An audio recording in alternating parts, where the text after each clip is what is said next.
ও তানি, ও মা, এদিকে একবার আয় না সোনা।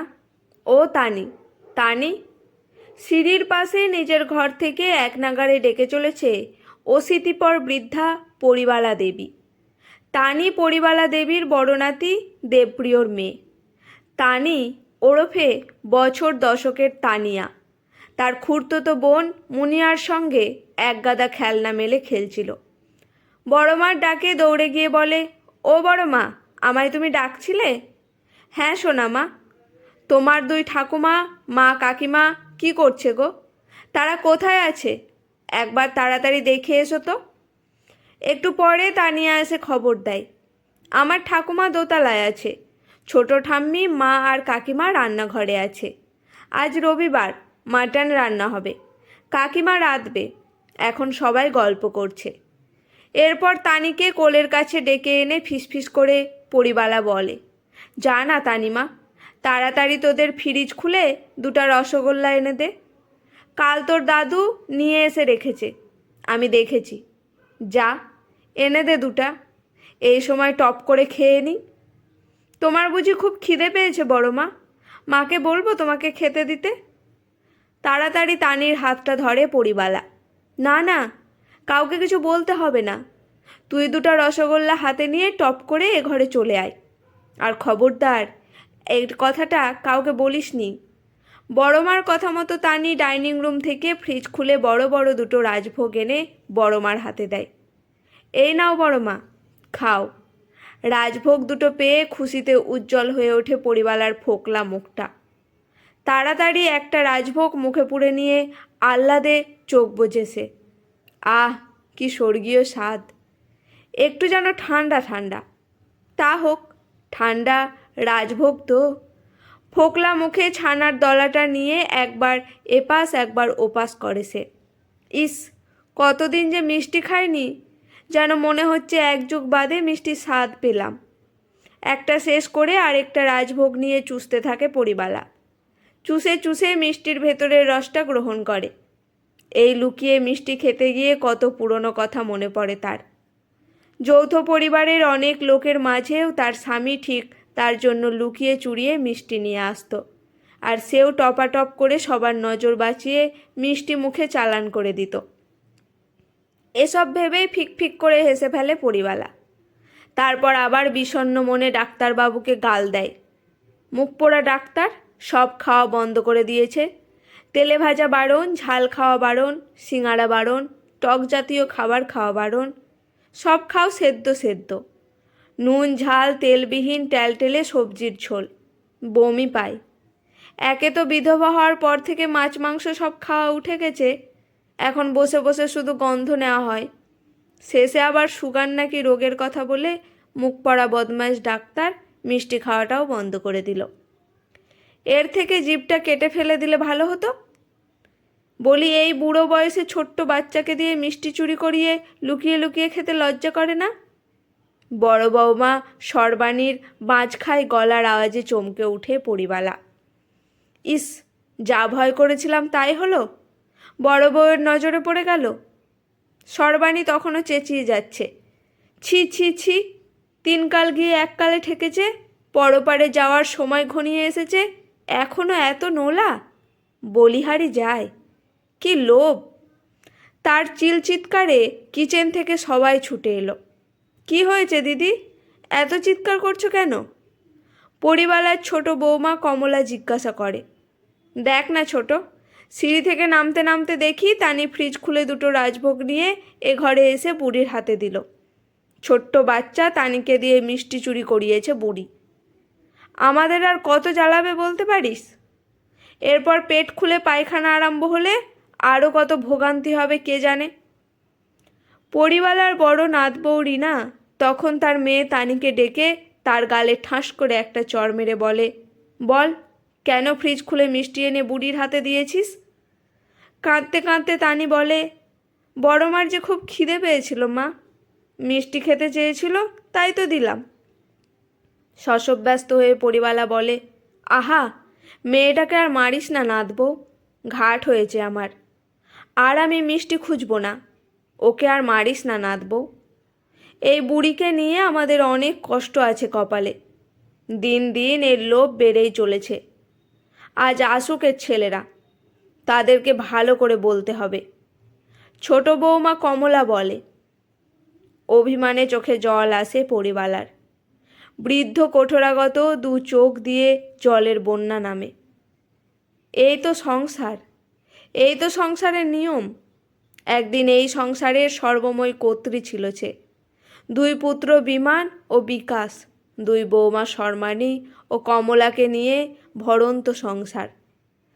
তারপর দুই নাতি দেবপ্রিয় সুপ্রিয়, তিন নাতি সুলেখা সুজাতা সুনেত্রা।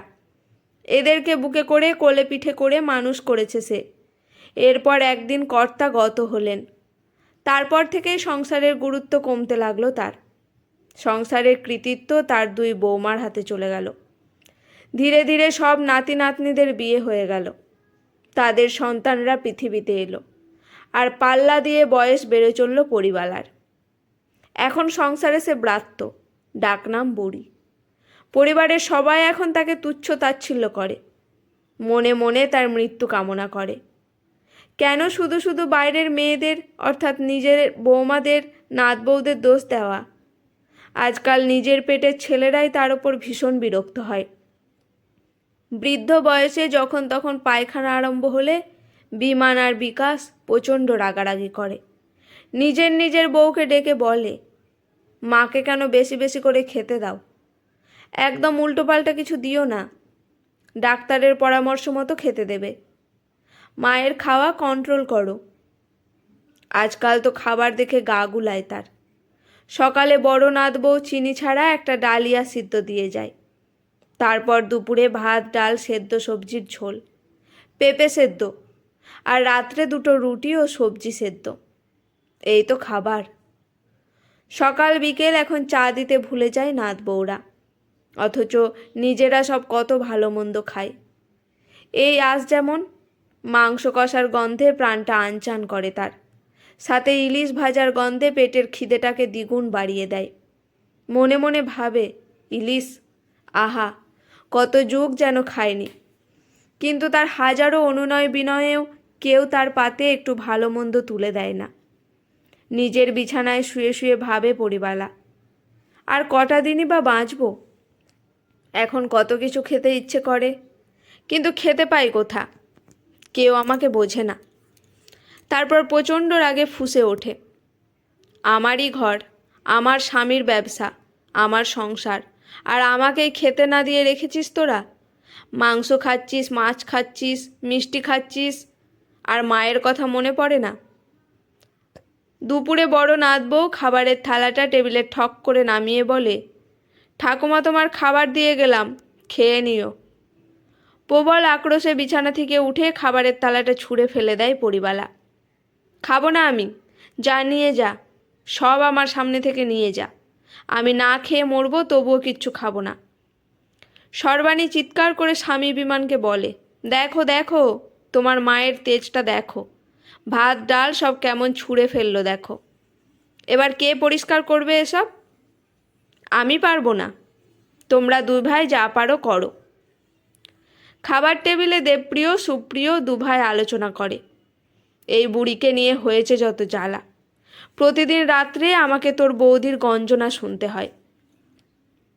একে জাদরেল মা, তার ওপরে খ্যানখ্যানে বুড়ি, তার ওপর তোর বৌদি আমাকে আলাদা বাড়ি দেখার জন্য দিনরাত জ্বালিয়ে পুড়িয়ে মারছে। ঘর নয়, যেন জেলখানা, ঘরে ফিরতেই ইচ্ছে করে না। সুপ্রিয় বলে, সত্যিই দাদা, বুড়ি যেন দিন দিন অমর হচ্ছে, মরার নামগন্ধ নেই। প্রায় 90 বছর বয়স হতে চলল, তবুও কি শক্ত। আর লোভ যেন দিন দিন বেড়েই চলেছে। জানিস দাদা, মুনিয়ার কাছে চকলেট খুঁজে খাই। বিমন এবং বিকাশ দুই ভাই নিদান দেয়, ভাত খাবে না তো দেওয়ার দরকার নেই।